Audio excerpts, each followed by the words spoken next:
Welcome, dear students.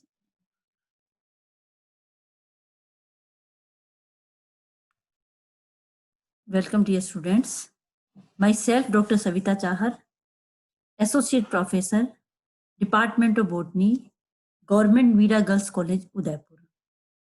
Today, we are going to study about the cell. The cell is the part of Unit 1st of BSc Second Year Botany, paper 3rd. Dear students, we know that all living organisms are made up of microscopic units called cell. Cell is the structural and functional unit of all living organism. Cell is made up of life-giving substances called protoplasm. The protoplasm is an aggregate of molecules of various chemicals such as water, ions, salts, and organic molecules such as proteins, carbohydrates, lipids, and nucleic acid like DNA and RNA. Protoplasm is usually differentiated into the nucleus and cytoplasm. Robert Hooke in 1665 discovered and named the cell. Dear students, आपका जो BSc second year का 3rd paper है, वह उसकी जो पहली unit है वो सेल बायोलॉजी या साइटोलॉजी से रिलेटेड है। तो सबसे पहले हम आज पढ़ेंगे सेल या हिंदी में अपन से कहते हैं कोशिका के बारे में। जितने भी इस अर्थ पर लिविंग ऑर्गेनिज्म हैं, चाहे वो यूकैरियोटिक हो, प्रोकैरियोटिक हो, यूनिसेल्युलर हो या मल्टी सेल्युलर हो, सभी ऑर्गेनिज्म जो हैं वह छोटी छोटी माइक्रोस्कोपिक यूनिट का मतलब है जो हम नेकेड आई से नहीं देख सकते हैं, इस तरह की यूनिट से बने रहते हैं जिसे कि कोशिका कहा जाता है। और ये जो सेल्स हैं, ये जो कोशिका हैं, ये लिविंग ऑर्गेनिज्म की स्ट्रक्चरल एंड फंक्शनल यूनिट कहलाती है। यहाँ पर देखिए, ये जो डायग्राम हमने एक यूकैरियोटिक सेल का डायग्राम बनाया है, जिसके अंदर आप देखिए सबसे बाहर जो है वह प्लाज्मा मेम्ब्रेन है। लिमिटिंग मेम्ब्रेन प्रेजेंट रहती है, it is known as the plasma membrane और सेल मेम्ब्रेन। और जो सेल मेम्ब्रेन है उसमें आप देखिए अंदर की तरफ क्या भरा हुआ है, प्रोटोप्लाज्म भरा हुआ है। और प्रोटोप्लाज्म जो इसको है अधिकतर 2 भागों में बटा हुआ रहता है, न्यूक्लियस एंड साइटोप्लाज्म। सेल जो है वह अभी अपने देखा कि प्रोटोप्लाज्म भरा रहता है उसके अंदर, और प्रोटोप्लाज्म को हम 2 भागों में बांट सकते हैं, न्यूक्लियस और साइटोप्लाज्म। इसका मतलब क्या है कि what is cytoplasm? Protoplasm minus nucleus. Nucleus के अलावा सेल के अंदर जितने भी पार्ट है वह सब साइटोप्लाज्म कहलाता है। तो प्रोटोप्लाज्म जो है इसके अंदर कई तरह के केमिकल्स प्रेजेंट रहते हैं, जैसे कि पानी है, आयंस हैं, सॉल्ट्स हैं, ऑर्गेनिक मॉलिक्यूल्स हैं जैसे प्रोटीन है, कार्बोहाइड्रेट्स हैं, लिपिड है, न्यूक्लिक एसिड जो कि डीएनए और आरएनए है, ये सब इसके अंदर पाए जाते हैं। सबसे पहले Robert Hooke in 1665 discovered and named the cell. सबसे पहले 1665 में रॉबर्ट हुक ने कोशिका की खोज की और उन्हें कोशिका नाम दिया।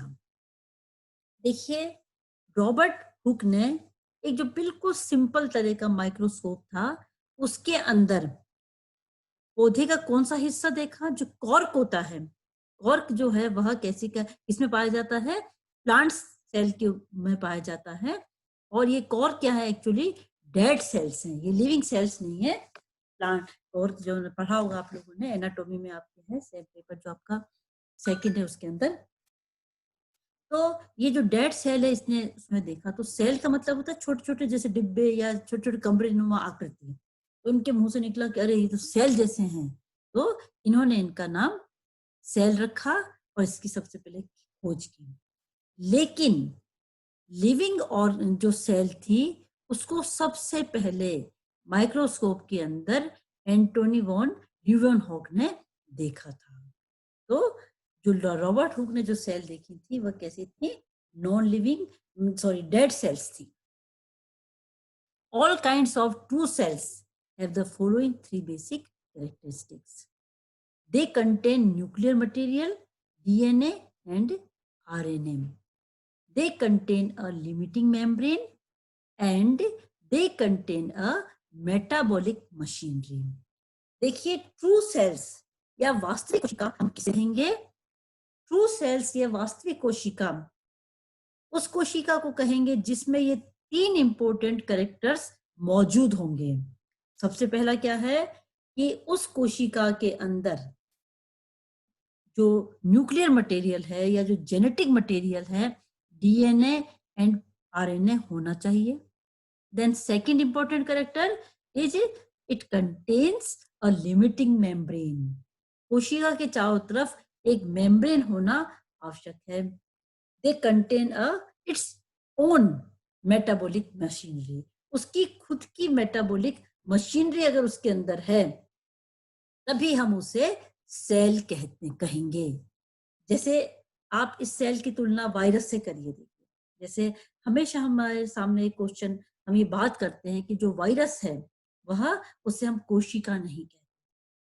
क्यों नहीं कहते हैं? देखिए वैसे भी आजकल आप लोगों ने देखा है कि 2020 में जो कोरोना है, कोविड है, ये भी क्या है? एक वायरस है। इसलिए आप लोग अच्छी तरह जानते होंगे कि वायरस की क्या इंपॉर्टेंस है, उसकी वो कितना हानिकारक है।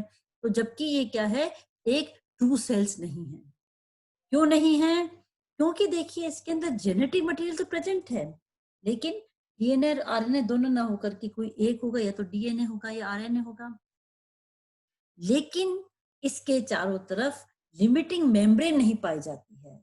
अब आप कहोगे कि नहीं मैडम देख पाया जाता, तो वो क्या है? एक्चुअली प्रोटीन कोट है और लिमिटिंग मेम्ब्रेन नहीं है। तीसरी जो इंपॉर्टेंट बात है, they contain their own metabolic machinery. उनके खुद की मेटाबॉलिक मशीनरी होनी चाहिए जो कि वायरस के अंदर नहीं पाई जाती है। वो कैसे मल्टीप्लाई होता है? जब किसी भी लिविंग ऑर्गेनिज्म के अंदर एंटर करेगा तो उसकी जो मेटाबॉलिक मशीनरी है उसका उपयोग करता है, उसका यूज करता है। इसलिए वायरस को हम क्या है, ये लिविंग सेल के अंदर नहीं मानते हैं। ठीक है, तो आप लोगों को तो किसी भी कोशिका को ट्रू सेल्स हम जब भी कहेंगे जब उसके चारों तरफ लिमिटिंग मेम्ब्रेन हो, जेनेटिक मटेरियल मौजूद हो, उसकी खुद की metabolic machinery. A single cell may constitute a whole organism. Such organisms are called unicellular organism. Example, bacteria, amoeba. The bodies of fungi, higher plants, and higher animals are made up of many cells packed together. These organisms are called multicellular organisms. अब देखिए इस अर्थ पर कुछ organism तो ऐसे हैं जो कि एक कोशिका से बने हुए हैं, उन्हें हम क्या कहते हैं? एक कोशिकीय ऑर्गेनिज्म या जीव कहते हैं, या यूनिसेल्युलर ऑर्गेनिज्म कहते हैं। फॉर एग्जांपल बैक्टीरिया है, अमीबा है, या कुछ एल्गी भी आप लोगों ने पढ़ी होंगी फर्स्ट ईयर में, वो भी यूनिसेल्युलर होती हैं। जब अच्छा ये जो जो कोई भी ऑर्गेनिज्म जो कि एक कोशिका से बना हुआ है, तो वहां पर जितने भी फंक्शन हैं वो सारे फंक्शन ही, चाहे वो एक्सक्रीशन हो, या मान लो प्लांट सेल है तो फोटोसिंथेसिस है, अगर एनिमल सेल है तो डाइजेशन है, रिप्रोडक्शन है, जो भी चीज है, ग्रोथ है, वो सब चीज क्या है? एक सिंगल सेल करती है, और इन्हें अपन यूनिसेल्युलर सेल्स ऑर्गेनिज्म कहते हैं। लेकिन इनके अलावा जैसे फंजाई है, हायर प्लांट्स हैं, एनिमल हैं, इनकी जो बॉडी है, मेन बॉडी किसकी बनी हुई होती है? वो कई सारी कोशिकाओं की बनी रहती है जो आपस में जुड़ी रहती हैं। और इस तरह के जो ऑर्गेनिज्म जिसके अंदर मल्टी सेल्युलर स्ट्रक्चर पाए जाते हैं उन्हें अपन बहुकोशिकीय जीव कहते हैं। यहाँ पर हमने देखिए कुछ यूनिसेल्युलर ऑर्गेनिज्म का एग्जाम्पल लिया है। Next important part of cell is cell theory. देखिए, कोशिका को पढ़ते समय हमें अगर कोशिका सिद्धांत या सेल थ्योरी के बारे में पता नहीं है, तो हमारा सेल के अंदर पूरा जो है हमें नॉलेज नहीं हो पाएगा। Schleiden and Schwann propose the cell theory. Schleiden and Schwann दो साइंटिस्ट थे।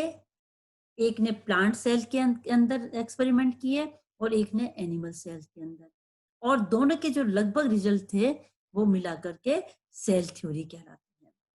लेकिन बाद में आर वेटशुम 1855 के अंदर उन्होंने सेल थ्योरी को थोड़ा और रिवाइज किया। तो the cell theory comprises the following important points. Number 1, all living organisms are composed of one or more cell। Cell theory के अनुसार पहला पॉइंट क्या था कि इस अर्थ पर जितने भी लिविंग ऑर्गेनिज्म हैं वह एक या एक से अधिक कोशिकाओं से बने हुए हैं। And the cell is the basic unit of structure and organisation in organism. उसकी स्ट्रक्चरल और फंक्शनल यूनिट क्या है उस ऑर्गेनिज्म की, जो है वह सेल या कोशिका है। Then next, every organism starts its life cycle as a single cell। देखिए, ये बहुत ही इंपॉर्टेंट पॉइंट है कि प्रत्येक जीव, चाहे वो यूनिसेल्युलर ऑर्गेनिज्म हो या मल्टी सेल्युलर ऑर्गेनिज्म हो, चाहे वो एलिफेंट जितना या वेल जितना बड़ा एनिमल हो या बरगद या यूकेलिप्टस जितना बड़ा प्लांट हो, सभी अपनी लाइफ को एक कोशिका से स्टार्ट करते हैं। अब जब वो एक कोशिका से स्टार्ट करते हैं तो इतने बड़े मल्टी सेलुलर ऑर्गेनिज्म कैसे बन जाते हैं? All cells arise from pre existing cell. कैसे बनते हैं? जो एक सिंगल कोशिका है उसके अंदर सेल डिविजन्स होते हैं। और इसका मतलब क्या है? नई कोशिकाएं कहां से बनती हैं? From pre existing cells. जो पहले से ही मौजूद कोशिकाएं हैं उनके अंदर कोशिका विभाजन होता है और जिससे कि नई कोशिकाएं बनती हैं।